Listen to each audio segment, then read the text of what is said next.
Subscribe कर दे। Hello everyone, कैसे हैं आप सब। मैं हूं आपके एजुकेटर नेहा सैनी। चैनल है साइंस लर्निंग एकेडमी।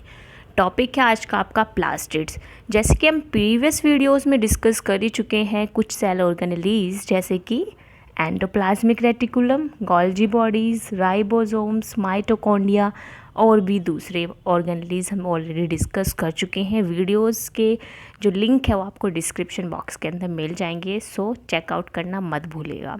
तो चलिए आज का स्टार्ट करते हैं प्लास्टिड्स। देखो, प्लास्टिड जो है इसकी बहुत इंपॉर्टेंट कैरेक्टरिस्टिक्स है या बहुत इंपॉर्टेंट एक पॉइंट है कि जो प्लास्टिड है वो सिर्फ और सिर्फ आपके कहाँ मिलता है, प्लांट सेल के अंदर। एनिमल सेल के अंदर प्लास्टिड नहीं मिलता है। अगर आपसे कोई पूछे भाई ऐसा कौन सा सेल ऑर्गेनेली है जो कि प्लांट सेल के अंदर तो मिलता है लेकिन एनिमल सेल के अंदर नहीं मिलता है, उसमें नाम ले देना बेझिझक होकर प्लास्टिड। क्योंकि प्लास्टिड जो होता है मेनली आपका प्लांट सेल के अंदर मिलता है, एनिमल सेल के अंदर नहीं मिलता है। ओके, ये एब्सेंट रहता है एनिमल सेल के अंदर। नेक्स्ट पॉइंट है like the mitochondria the plastid also have their own genome and ribosome. भाई जैसे कि आपका माइटोकॉन्ड्रिया के बारे में हमने डिस्कस किया था, तो माइटोकॉन्ड्रिया है वो क्या होता है, एक सेमी ऑटोनोमस ऑर्गेनेली होता है। ठीक है, इसके पास खुद के प्रोटीन्स होते हैं और खुद ये क्या करता है, प्रोटीन सिंथेसाइज भी करता है कुछ प्रोटीन्स। ठीक है, और जो माइटोकॉन्ड्रिया है इसके पास खुद का जीनोम होता है, खुद के राइबोसोम होते हैं, क्योंकि राइबोसोम से ही तो प्रोटीन सिंथेसाइज होंगे। याद आया पॉइंट जब हमने राइबोसोम पढ़ा था। ठीक है, राइबोसोम से ही उसका मेन फंक्शन ही क्या है, प्रोटीन सिंथेसिस का। माइटोकॉन्ड्रिया के पास खुद के जीनोम होते हैं, खुद का राइबोसोम होता है। ऐसे ही आपका ऑर्गेनेली है प्लास्टिड, जिसके पास भी खुद के ही जीनोम है और खुद का ही राइबोसोम है। मेरे जो जीनोम है यहाँ पे वो क्या है, DNA। ओके, अब नेक्स्ट पॉइंट है they are self replicating organelle like the mitochondria. भाई ये भी माइटोकॉन्ड्रिया की कॉपी करने की कोशिश कर रहा है, क्योंकि ये भी क्या है, सेल्फ रेप्लिकेटिंग ऑर्गेनेली है, यानी कि कॉपी कर ही ली है इसने माइटोकॉन्ड्रिया की। जैसे कि माइटोकॉन्ड्रिया भी खुद ही सेल्फ रेप्लिकेट करता है, ऐसे ही आपका जो प्लास्टिड है वो भी खुद ही सेल्फ रेप्लिकेटिंग ऑर्गेनेली है। ठीक है, तो आपसे अगर कोई पूछे भाई ऐसा कौन सा आपका प्लांट सेल के अंदर ऐसा कौन सा ऑर्गेनेली है जो कि एनिमल के अंदर नहीं मिलता है, तो सबसे पहला नाम तो आपको प्लास्टिड का याद आना ही चाहिए। ओके, देन आपसे पूछे भाई ऐसा कौन सा सेल ऑर्गेनेली है जो कि माइटोकॉन्ड्रिया की तरह बिहेव कर रहा है या माइटोकॉन्ड्रिया की तरह अपना खुद का जीनोम, खुद का रेप्लिकेशन करता है, तो वो कौन है, आपका प्लास्टिड है। ओके, इतना पॉइंट क्लियर हो गया। अब चले नेक्स्ट, अब आते हैं इनके टाइप्स पे कि प्लास्टिड जो है उसके कितने टाइप्स होते हैं।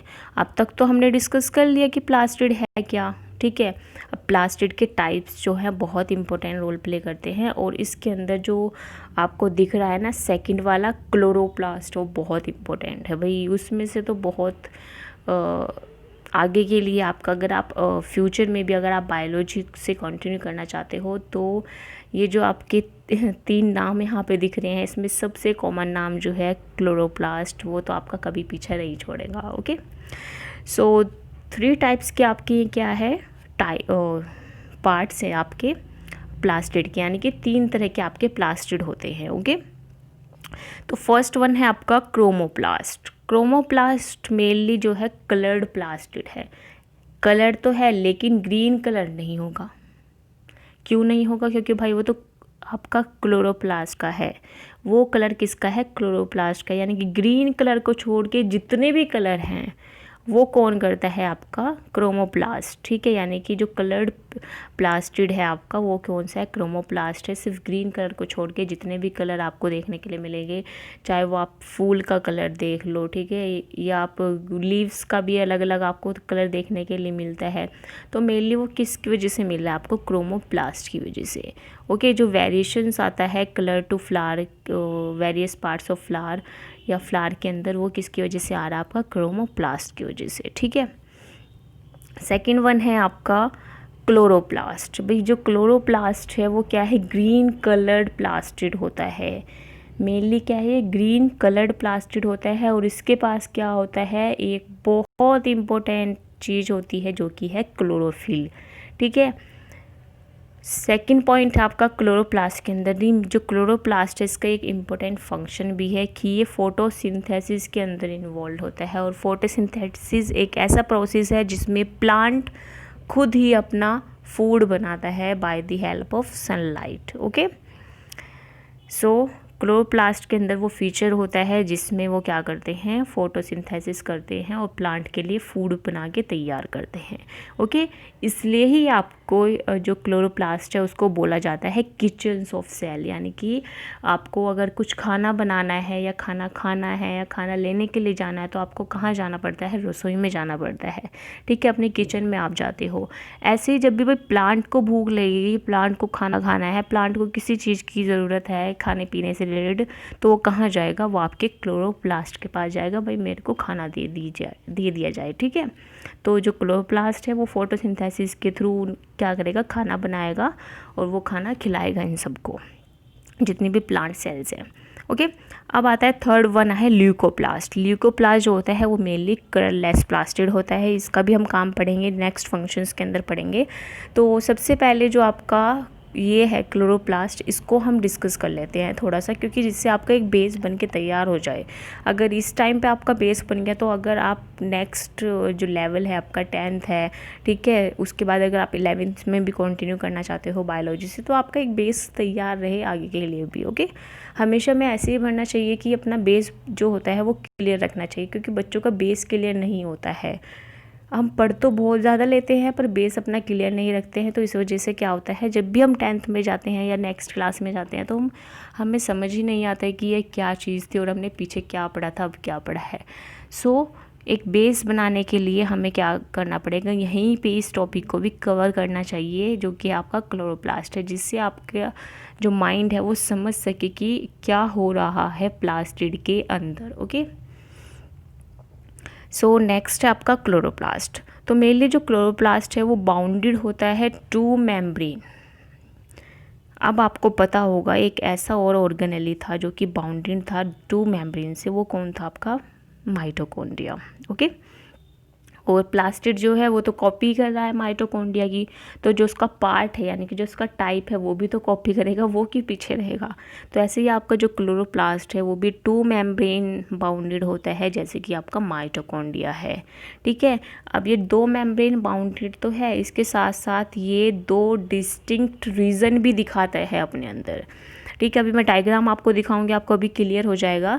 तो दो डिस्टिंक्ट रीजन भी मिलते हैं इसके अंदर, एक तो है आपका ग्रेना और दूसरा है आपका स्ट्रोमा। ग्रेना एंड स्ट्रोमा, ठीक है, दो डिस्टिंक्ट रीजन हैं आपके किसके अंदर, क्लोरोप्लास्ट के अंदर। अभी मैं आपको स्ट्रक्चर दिखा देती हूँ जिससे आपका थोड़ा माइंड के अंदर एक इमेजिनेशन बन जाए। तो इस स्ट्रक्चर के अंदर आप देख रहे होंगे पूरी जो स्ट्रक्चर है वो आपकी क्लोरोप्लास्ट की स्ट्रक्चर है। इस स्ट्रक्चर के अंदर आपको दो चीज़ दिख रही है, ग्रेनम एंड आपका स्ट्रोमा। ठीक है, तो मेनली जो ये आपको स्टैक्ड लाइक स्ट्रक्चर दिख रही है, जो ये कॉइन दिख रहे हैं, ये जो स्ट्रक्चर होती है ना, देखो आपकी क्लोरोप्लास्ट की, वो मेनली कैसे होता है, जैसे आप कॉइन होते हैं ना, एक कॉइन के ऊपर दूसरा कॉइन, तीसरा कॉइन, चौथा कॉइन, पांचवा कॉइन, इस तरह से कॉइन अरेंज कर दो, तो जो वो आपको स्ट्रक्चर दिखेगी वो ही स्ट्रक्चर आपके किसकी होती है, क्लोरोप्लास्ट के अंदर ग्रेना की होती है। ओके, एक अगर हम बात करेंगे एक इसकी, एक जो आपका सेक है इस तरह से, ये जो है एक, इसको हम बोलते हैं ग्रेना। ओके, और इस पूरी स्ट्रक्चर को हम बोल रहे हैं, ये 3 का जो सेट रखा हुआ है या आप 4 का सेट बना लो, यानी कि बहुत सारे जो प्लूरल फॉर्म में हम इसको बोल रहे हैं ग्रेनम। ओके, यानी कि स्टैक ऑफ थाइलेकॉइड्स। जो ये आपके कॉइन है ना, इनको हम थाइलेकॉइड्स बोलते हैं। ज़्यादा डीप में मैं नहीं लेके जाऊंगी, आप सिर्फ यहाँ पे कॉन्सेप्ट समझने की कोशिश कीजिए कि मैं क्या बताना चाहती हूँ। ठीक है, तो अभी हम ग्रेना पे ही रहते हैं। तो ग्रेना क्या है भाई, ग्रेना जो ये आपको थाइलेकॉइड्स यानी कि जो कॉइन दिख रहे हैं, ठीक है, उनकी जो पूरा एक सेट है उसको हम क्या बोल रहे हैं, ग्रेनम बोल रहे हैं। ठीक है, इसके बाद सेकेंड आपको स्ट्रक्चर में हमने बोला था, क्योंकि दो चीज़ बोली थी, ग्रेना एंड आपका स्ट्रोमा। स्ट्रोमा क्या है, स्ट्रोमा एक होमोजीनियस मैट्रिक्स है जिसके अंदर आपका एक ग्रेना रहता है। यानी कि एम्बेडेड है, यानी कि जो आपने कॉइन का सेट बनाया है, ठीक है, जिस प्लेस में आपने रखा है वो क्या है आपका, वो जो प्लेस है या जहाँ पे ये रखा हुआ है, ये जो प्लेस आपकी, ये क्या है आपका स्ट्रोमा है, ठीक है, यानी कि जो फ्लूइड लाइक या होमोजेनियस मैट्रिक्स आपको दिख रहा है वो क्या है, स्ट्रोमा है। ओके, अब इस स्ट्रोमा के अंदर क्या होते हैं, बहुत से आपके फोटोसिंथेटिक एंजाइम्स होते हैं, जैसे कि स्टार्च ग्रेन्स, डीएनए, राइबोसोम्स, ये सब आपकी ग्रेना के अंदर प्रेजेंट होते हैं। सॉरी, ये सब आपके स्ट्रोमा के अंदर प्रेजेंट होते हैं। तो अब ग्रेना क्या करता है, जब सब सारी चीज़ें तो इसने अपने स्ट्रोमा ने रख ली, तो ग्रेना क्या करता है भाई, ग्रेना जो है ना आपका, ग्रेना मेनली आपका फोटोसिंथेसिस में हेल्प करता है, ठीक है, क्योंकि ग्रेना के अंदर चलती है आपकी लाइट रिएक्शन, जहाँ पे लाइट होगी, क्योंकि फोटोसिंथेसिस किसकी प्रेजेंस में होता है, लाइट की प्रेजेंस में, सनलाइट की प्रेजेंस में, ठीक है, तो लाइट रिएक्शन भी आपकी कहाँ होगी, अगर ग्रेना के अंदर लाइट रिएक्शन है तो फोटोसिंथेसिस भी कहाँ होगा, ग्रेना के अंदर ही होगा ना, ठीक है। और फिर उसके बाद क्या है, स्ट्रोमा के अंदर क्या है, बहुत से एंजाइम्स हैं, जैसे कि आपका photosynthetic enzymes, starch, DNA, ribosomes, ये सब आपके कहाँ है, स्ट्रोमा के अंदर प्रेजेंट हैं। मेनली इसके अंदर जो चलती है डार्क रिएक्शन चलती है ड्यूरिंग द फोटोसिंथेसिस। देखो, एक यहाँ पे बस छोटा सी बात बताऊंगी, ज़्यादा डीप में नहीं जाएंगे, ये एक थोड़ी हायर लेवल की बात है। जो आपका फोटोसिंथेसिस जो चल रहा है वो लाइट एंड डार्क रिएक्शन में चल रहा है, ठीक है। लाइट रिएक्शन में मेनली जो है वो फूड बनता है, ठीक है, और डार्क रिएक्शन में क्या होता है, ये ब्रेक डाउन होकर दोबारा से जो आपका फूड बना है ब्रेक डाउन होकर दोबारा से अपनी सिंपल फॉर्म के अंदर चेंज हो जाता है CO2 + H2O के अंदर। ओके, फिर वो दोबारा से वो साइकिल चलती है, फिर ये CO2 + H2O मिलके फिर दोबारा से फूड बनाता है in the presence of light, फिर ये दोबारा से ब्रेक डाउन होता है, फिर ये अपने वैसे वाले फॉर्म में आ जाता है, फिर दोबारा से बनाता है, फिर ब्रेक डाउन होता है। तो इस तरह की ये जो पूरी साइकिल है वो चलती रहती है, light dark, light dark, light dark. Okay, इतना आपके समझने के लिए काफ़ी है। ओके, अब आते हैं आपके फंक्शंस पे। देखो, प्लास्टिड्स के हमने 3 नाम पढ़े थे, 3 टाइप पढ़े थे, क्रोमोप्लास्ट, क्लोरोप्लास्ट, ल्यूकोप्लास्ट। मेरे ख्याल से अभी आपको क्लोरोप्लास्ट का तो फंक्शन समझ में आ ही गया होगा। क्लोरोप्लास्ट मेनली किसके अंदर इन्वॉल्व है, आपके फूड बनाने के अंदर, फोटोसिंथेसिस प्रोसेस के अंदर इन्वॉल्व है। ओके, तो फोटोसिंथेसिस में मेनली क्या होता है, मैन्युफैक्चर होता है किसका, फूड का, और इसको ही हम क्या बोलते हैं, किचन ऑफ सेल। आया, इतना पॉइंट क्लियर हुआ। अब आते हैं क्रोमोप्लास्ट पे। भाई क्रोमोप्लास्ट जिसमें हमने बोला था ना कि इसकी कलर्ड प्लास्टिड है, ग्रीन कलर को छोड़ के सारे कलर्स इसके पास हैं, तो वो क्या है, आपका क्रोमोप्लास्ट है। क्रोमोप्लास्ट जो होता है, जितने भी आपके फ्लावर के कलर्स हैं, आपका रेड कलर का फ्लावर है, पिंक कलर का फ्लावर है, या वॉयलेट कलर का फ्लावर है, तो ये सब कहाँ, कौन दे रहा है उनको कलर, ये दे रहा है आपका क्रोमोप्लास्ट। क्यों देता है, जिससे क्या हो, जो इंसेक्ट्स हैं वो अट्रैक्ट हो इनकी तरफ। भाई जब हम अच्छे अच्छे कपड़े पहनेंगे तभी तो कोई अट्रैक्ट होगा ना, ठीक है। तो ऐसे आपके फ्लावर भी होते हैं, फ्लावर भी क्या करते हैं, जब वो डिफरेंट कलर्स के दिखते हैं तभी क्या होते हैं, जो इंसेक्ट्स होते हैं वो अट्रैक्ट होते हैं और वो वहाँ पे क्या करते हैं, पॉलिनेशन करते हैं। और पॉलिनेशन से क्या होता है, मेल एंड फीमेल गैमेट्स जो होते हैं वो फ्यूज़ होते हैं, उनसे आपका पूरा एक कंप्लीट फ्लावर फॉर्म होता है। ओके, सो नेक्स्ट आपका ल्यूकोप्लास्ट। ल्यूकोप्लास्ट मेनली हेल्प करता है। भाई अब तक तो हमने खाने पीने की बात की थी, जैसे तो खाने पीने की बात चल रही थी हमारी क्लोरोप्लास्ट के अंदर। अब भाई खाना चलो हमने बना दिया, तो हम स्टोर कहाँ रख करते हैं अपना खाना। मान लो आपने थोड़ा सा ज़्यादा खाना बना दिया, ठीक है, तो आप उसको स्टोर कहाँ करोगे, अपने फ्रिज में स्टोर करोगे ना, अपने रेफ्रिजरेटर के अंदर स्टोर करोगे। भाई ऐसे ल्यूकोप्लास्ट है आपका, ये भी एक रेफ्रिजरेटर है। वहाँ लिख के मत आ जाना, क्योंकि अभी किसी ने मेंशन नहीं किया है किसी बुक के अंदर या कहीं भी कि ये रेफ्रिजरेटर है। मैं आपको समझाने के लिए बता रही हूँ। ओके, कभी आप कॉपी में ही लिख के आ रहे हो leucoplast is a refrigerator type, ऐसा नहीं लिखना है। ओके, तो समझने के लिए समझो कि ल्यूकोप्लास्ट क्या है, इसके अंदर क्या होता है। ये मेनली हेल्प करता है स्टोरेज ऑफ फूड के लिए, ठीक है, जहाँ पे आपको फूड को स्टोर करना है। Okay, in the form of carbohydrate, fat and protein, यानी कि कार्बोहाइड्रेट जैसे कि स्टार्च, फैट एंड प्रोटीन के फॉर्म में जहाँ फूड स्टोर होता है, वो जो प्लेस है आपकी वो कौन सी है, ल्यूकोप्लास्ट है। ओके, आया समझ में? तीनों में डिफरेंस आया समझ में? तीनों टाइप्स आपको समझ में आ गए अच्छे से? स्ट्रक्चर कुछ अगर आपको फिर भी अगर आपको समझ में नहीं आया, कोई पॉइंट अगर आपका रह गया है, तो आप मुझे कमेंट के थ्रू पूछ सकते हैं, ठीक है। और वीडियो को लाइक से ज़रूर किया करो यार, ठीक है। एक छोटा सा और रिवाइज आपको करा देती हूँ, जिससे आपका 2 मिनट के अंदर पूरा कंप्लीट हो जाएगा ये प्लास्टिड। देखो प्लास्टिड जो था वो एक माइटोकॉन्ड्रिया की तरह ही था, ठीक है। उसकी कॉपी कर रहा था, ये सेल्फ रेप्लिकेटिंग ऑर्गेनेल था, क्योंकि इसके खुद के पास इसका खुद का एक जीनोम होता है, खुद का राइबोसोम होता है। ओके, 3 तरह की थी आपकी, क्रोमोप्लास्ट, क्लोरोप्लास्ट, ल्यूकोप्लास्ट। मेनली जो क्रोमोप्लास्ट है वो वेरियस कलर देखता है फ्लावर्स को।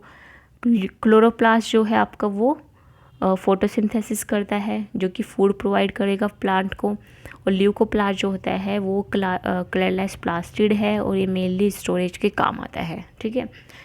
तो आई होप सो कि आपको बहुत अच्छे से लेसन समझ में आ गया होगा, लेकिन फिर भी अगर कोई डाउट रह जाता है तो कमेंट में ज़रूर बताना, और ये भी बताना कि आपको वीडियोस कैसी लग रही हैं।